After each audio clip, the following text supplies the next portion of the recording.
Program note.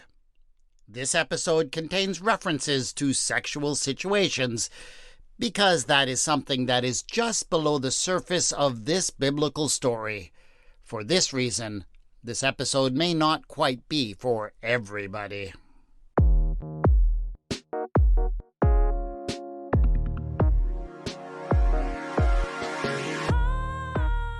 In the days of wheat harvest, Reuben went and found mandrakes in the field and brought them to his mother Leah. Then Rachel said to Leah, "Please give me some of your son's mandrakes."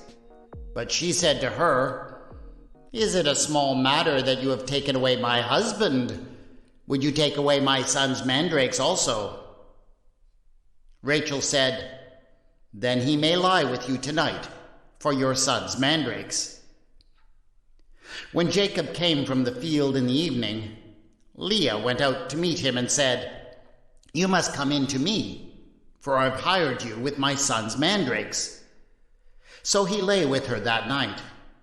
And God heeded Leah, and she conceived and bore Jacob a fifth son. Leah said, "God has given me my hire, because I gave my maid to my husband." So she named him Issachar. And Leah conceived again, and she bore Jacob a sixth son. Then Leah said, "God has endowed me with a good gift. Now my husband will honor me because I have borne him 6 sons. So she named him Zebulun. Afterwards she bore a daughter and named her Dinah. Then God remembered Rachel, and God heeded her and opened her womb. She conceived and bore a son and said, "God has taken away my reproach." And she named him Joseph, saying, "May the Lord add to me another son." Mandrake, or mandragora, is used to return those who've been petrified to their original state. It's also quite dangerous. The mandrake's cry is fatal to anyone who hears it. Thank you, Miss Granger. That is an excellent summary of everything people today know or think they know about mandrakes. 10 points to Gryffindor. And actually, J.K. Rowling's description of mandrakes in her book and film, The Chamber of Secrets, are not very far off the mark in terms of how people have seen the plant throughout history.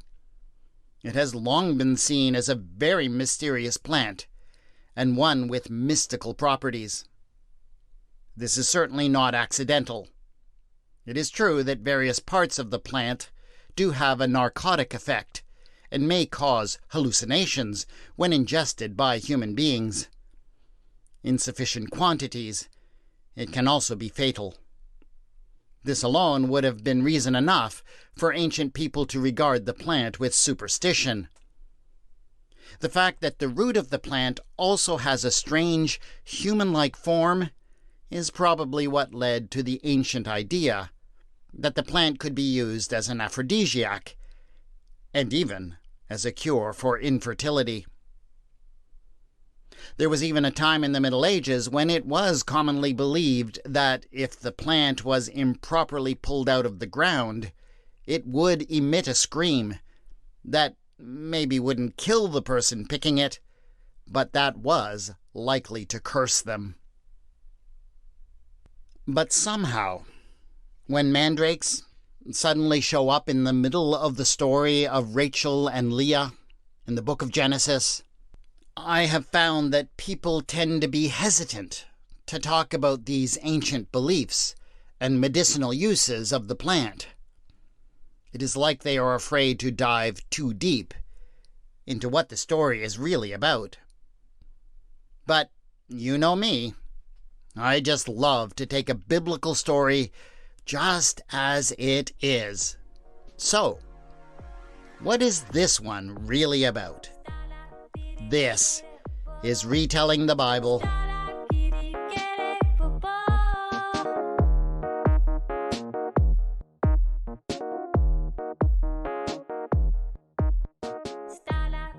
Episode 7.18, The Mandrake Machinations.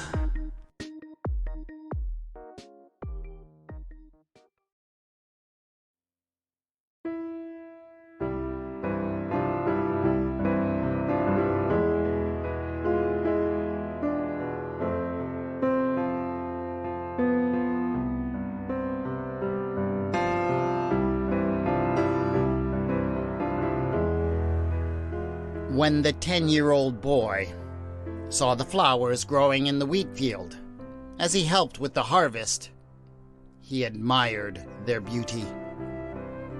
They had these pretty violet-colored blooms in the center of broad green leaves.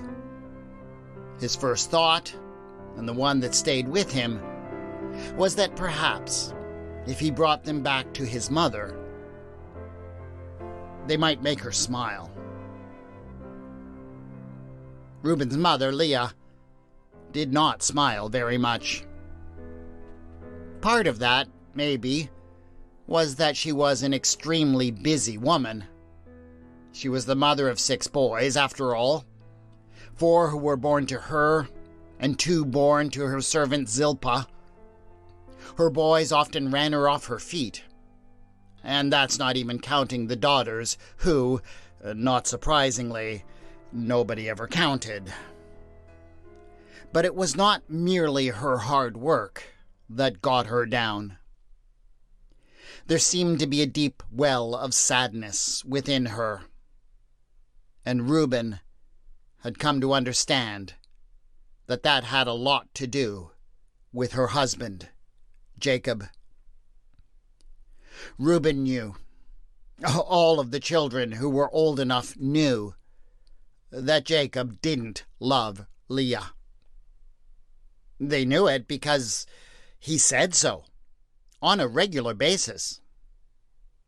He did stop by the family tent from time to drop off their portion of food and to pat his sons on their heads and tell them that they would be fine young men someday.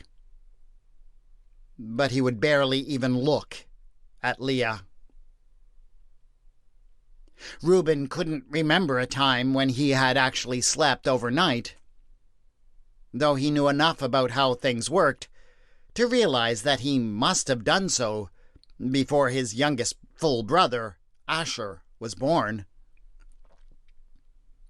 Reuben didn't know what Jacob had against Leah. In his eyes, she was the most wonderful and beautiful woman in the whole world. He could have stared into her soft and loving eyes forever. But he could not escape the obvious truth that whenever Aunt Rachel was anywhere nearby, Jacob's eyes would follow her wherever she went. Rachel was brash and colorful, the kind of woman who was always getting all the attention. But she also seemed to have a deep sadness in her as well. Despite all of the affection that she received from her husband and the admiration she received from everyone else. But, of course, it was his mother's smile that Reuben thought of first when he saw the flowers. When he paused to pick them for her, he remembered that they were called love plants. He had heard stories of them being used for spells and amulets and incantations. And so, rather than just taking the flowers, he uprooted the plants entirely and decided to bring them all to Leah, not knowing which parts might be useful for what.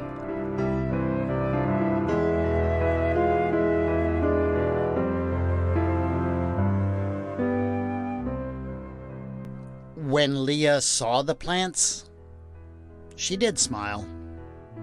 She told Reuben that he was a good boy to think of his mother like that, and he left happy.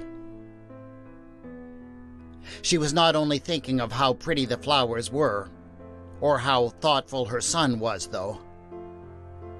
She knew very well the various uses of the mandrake plant. Leah had had many children by this time, but she knew that she could still have more. The problem was not that she was too old. Her monthly cycles were still as regular as ever. She knew very well what the only problem was: the lack of interest that her husband had in her. He had never loved her. She recognized that, nor even desired her sexually. But there had been a time when he had at least been able to perform for her. But he was older now, and his appetites had calmed. He had tried, out of a sense of duty, but he just could not bring himself to a proper end. She suspected that it embarrassed him, and so he just stopped trying. He contented himself with Rachel, though it seemed she would never produce any children, and with Bilhah and Zilpah, who were more to his liking. But Leah knew that a careful use of the properties of this plant would be able to stir some desire in her husband, and perhaps even prompt some responses in his body. And now, thanks to Reuben, she had the plant. All she needed was some way to get Jacob in her tent, to put him in the situation where a careful administration of mandrake would put him under her spell. As she thought about it, there was only one way to pull it off. She sighed, and then called Reuben back in, and he came eagerly. She sent him off with a message to her sister, Rachel, an invitation to come and share the noontime meal.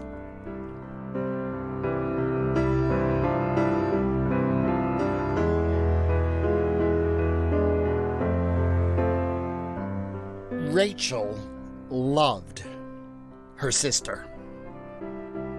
She told herself that regularly, but she was never quite sure that she believed it anymore. She knew that Leah had never done anything against her. The whole marriage debacle, that had been their father. Leah had had no choice but to go along with that. The only thing that her sister had done was bear children. And bear them she had, one after another. And she continued to do so long after it became plain that Rachel could not. That felt unforgivable. But she knew that it was not her sister's fault. And then there was the question of how Leah felt about her. Because though Leah had what Rachel truly wanted, her own children, Rachel knew that she had what her sister truly wanted: the affection of a husband. Rachel had enjoyed all the attention that Jacob lavished on her at first, but honestly, it had started to get a bit old. He could be clingy, and would get into a foul mood when she didn't return his affection immediately. But it seemed that his admiration was all that she had, and so she was not above flaunting it before the rest of the family, and before her sister, especially when she was feeling depressed. But she missed having a relationship with Leah. She remembered what it had been like when they had grown up together, how her big sister had always been there for her. How she had protected her when their father had been difficult, as everyone knew he could be sometimes. And once upon a time, before Jacob came along, they had been able to talk and laugh and share all of their troubles. But now, that seemed so long ago. And so she was not quite sure what to think when she received her sister's invitation. She hoped that it might be the beginning of a mended relationship between them, but she also feared that Leah might just be trying to put something over on her. You tended to expect that kind of thing in this family.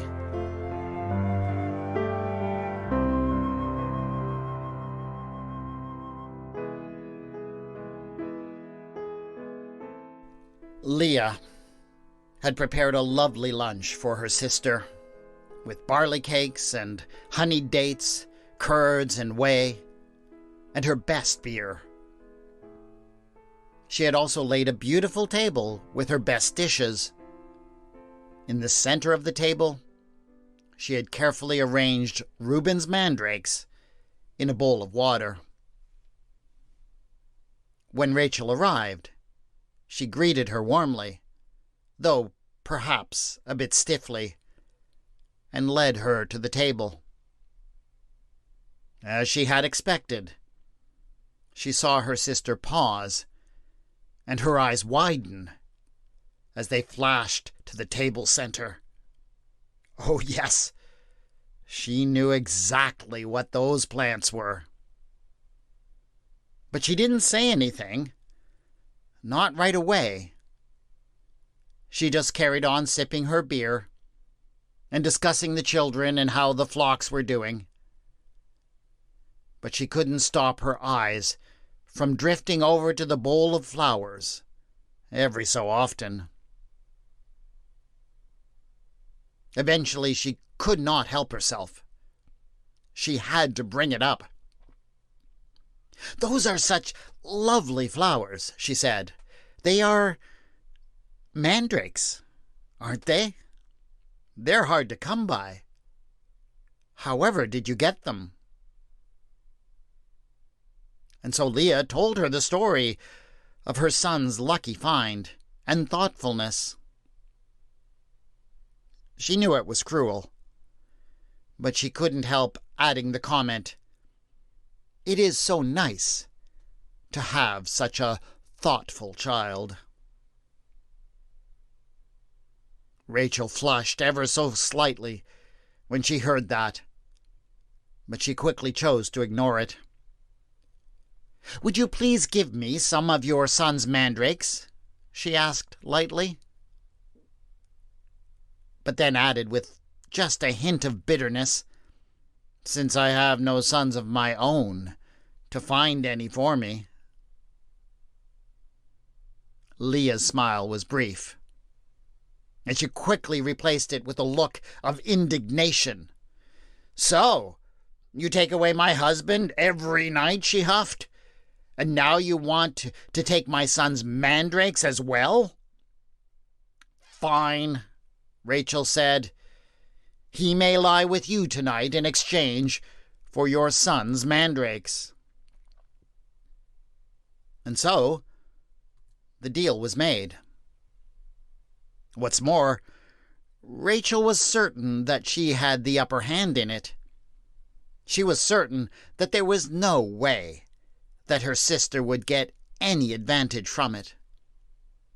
So much so that she could not resist making one hurtful comment on the way out of the tent. "I know what you want," she said, "but you won't get it. He won't be able to get it up for you." Leah said nothing. But once her sister had left, she finally allowed herself to smile broadly.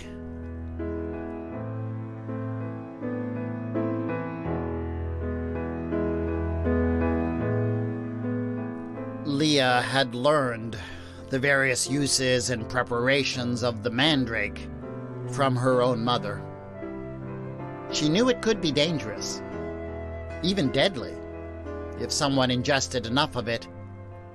But if it was prepared just right, the juice of the root mixed with wine, for example, the drinker might feel some very enjoyable effects. It could make them feel very comfortable, happy and sleepy. Sometimes it could also induce visions. But there was another effect that she was particularly interested in. It was said that the mandrake, if used judiciously, could inspire affection and love in a man for a woman, and that it could even provoke certain physical responses as well. Of course, she had not put all of the mandrakes that her son had given her out on the table. She had reserved a generous portion for herself. These she took and selected the roots and carefully extracted the juice. By the end of the afternoon, she had everything ready.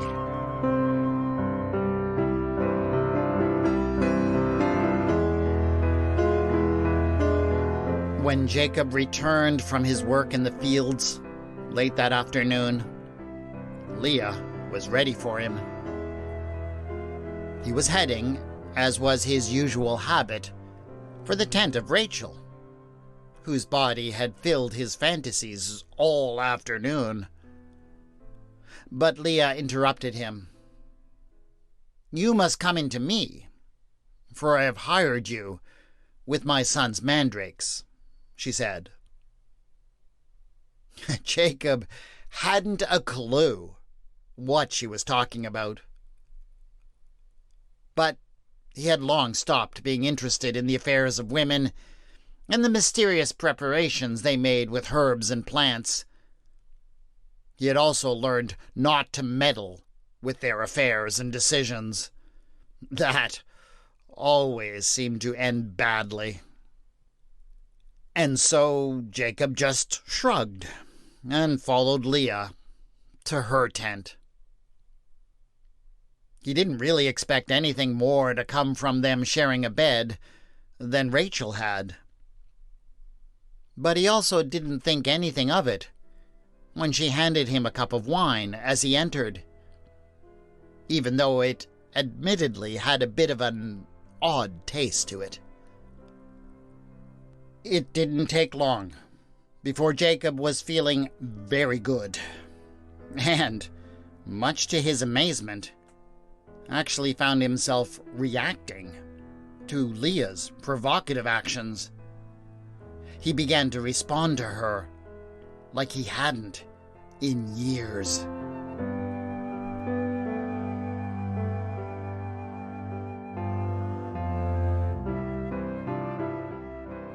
Leah became pregnant that night.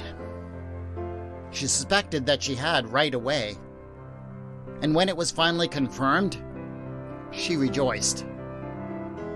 When her son was born, she named him Issachar, which reminded her of the word for hire.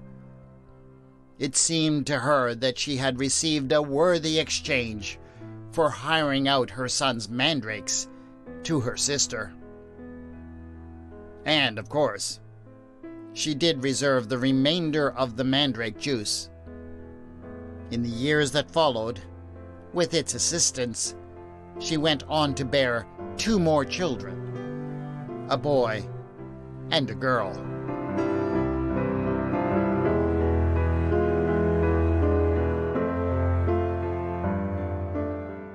When Rachel heard that her sister was pregnant yet again, she did get a familiar twinge of jealousy, but she did not despair.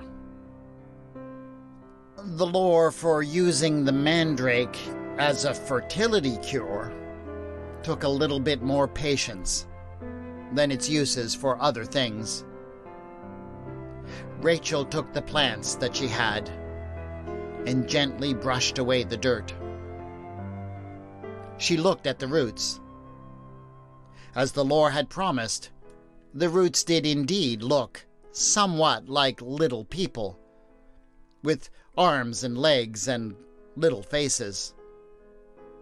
They looked enough like babies that the mere sight of them gave Rachel hope.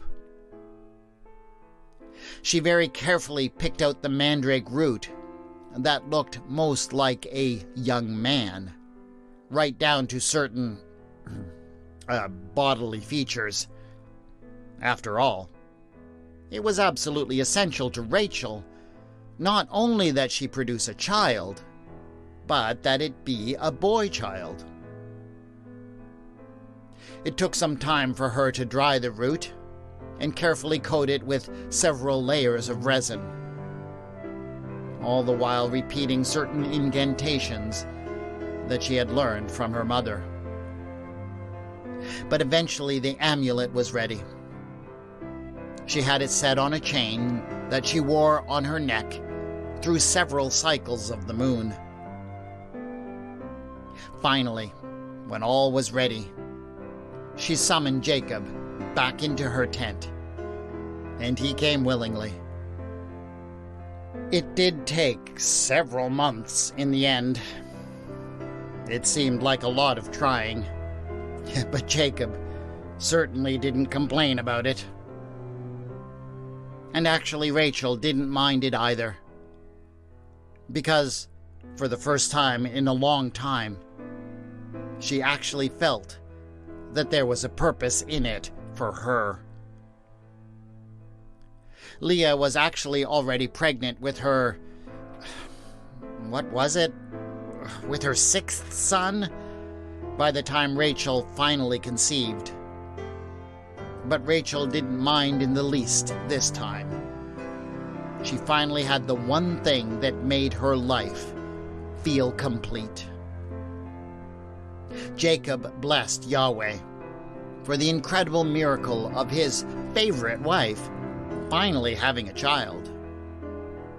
Rachel joined in with his prayers, of course, but she also closed her hand around the mandrake amulet that she still wore about her neck and gave thanks for Reuben's mandrakes.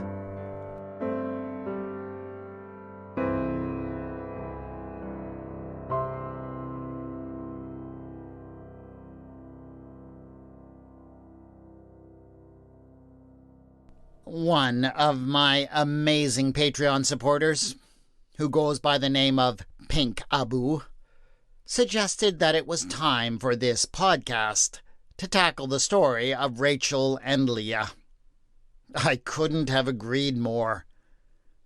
But there was one particular aspect of their story that had long fascinated me: the Mandrake affair. Once you understand all of the ancient beliefs around this plant, you realize that there are a number of very interesting things going on in it. Most commentators I have read do, of course, mention the ancient uses of the mandrake as an aphrodisiac and as a cure for infertility. It is quite inescapable that this is what lies behind Rachel and Leah's intense negotiation over who gets to have Reuben's plants. But then, the mandrakes are usually forgotten for the rest of the story. Most interpreters seem to assume that Rachel made a bad trade by giving Leah access to her husband's bed, access that he had apparently cut her off from, and that the mandrakes don't matter after that. But I always thought that there had to be more to it than that. We hear a lot about Jacob's relationship with his God in Genesis, but little about the belief system of his wives. But they do seem to have their own beliefs that were not exactly the same as their husband. We are told, for example, that when the family eventually flees from Laban, Rachel will steal her father's teraphim, cultic objects that were likely considered to be powerful charms and idols. This certainly seems to indicate that Rachel was someone who believed in the magical power of teraphim. In the same way, she certainly wouldn't have hesitated to use what she saw as the magical power of the mandrake root. The other point that commentators often make is that the mandrakes didn't work for Rachel. The evidence they provide for this is that, after the mandrake incident, Leah goes through 3 pregnancies before Rachel becomes pregnant. That is to say that Rachel only becomes pregnant at least, 6 years? Probably more? After she gets the mandrakes? Surely the mandrakes have nothing to do with it. It must have only been that God came through for her. But I never quite bought that. I do not think that any reasonable reader can read the story of the children of Rachel and Leah in a strictly linear fashion. The way the story is told, the women take turns having babies. Leah has 4, then Bilhah has 2, then Zilpah has 2, then Leah has 3 more, and then Rachel has 1.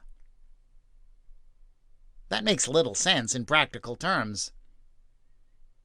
It is also statistically extremely unlikely that there would be only 1 female among 12 live births, so I assume that there were also girls being born who aren't mentioned because, well, patriarchy. Dinah, the single girl who is named, is only mentioned, after all, because there will be a story about her later.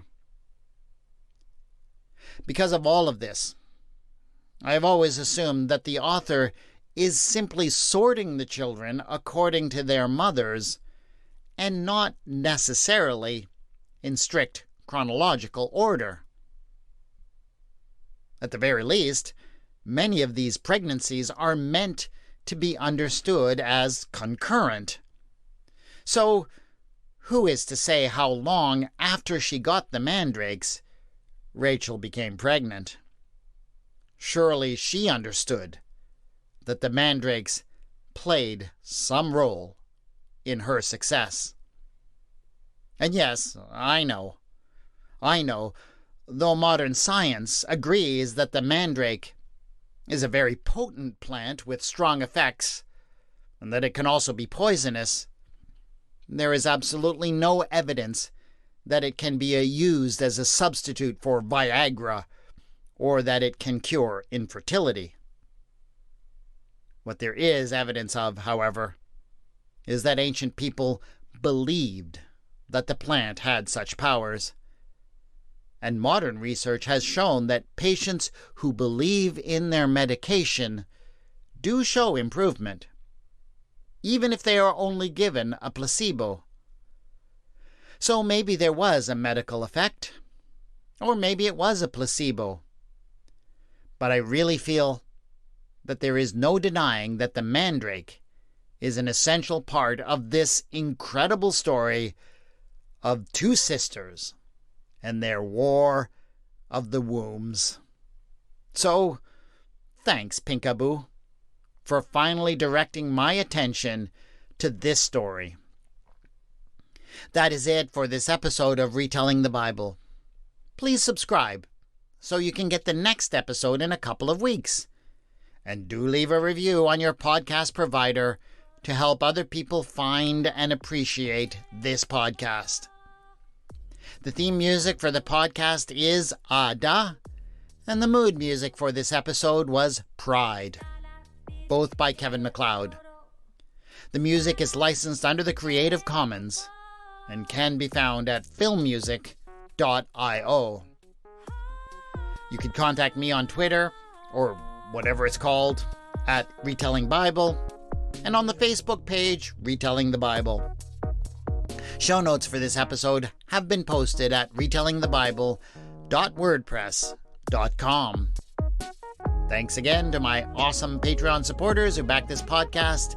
If you'd like to join them or discover the benefits they receive, go to patreon.com/retellingthebible. This is Retelling the Bible, and I have been your storyteller, W. Scott McCandless.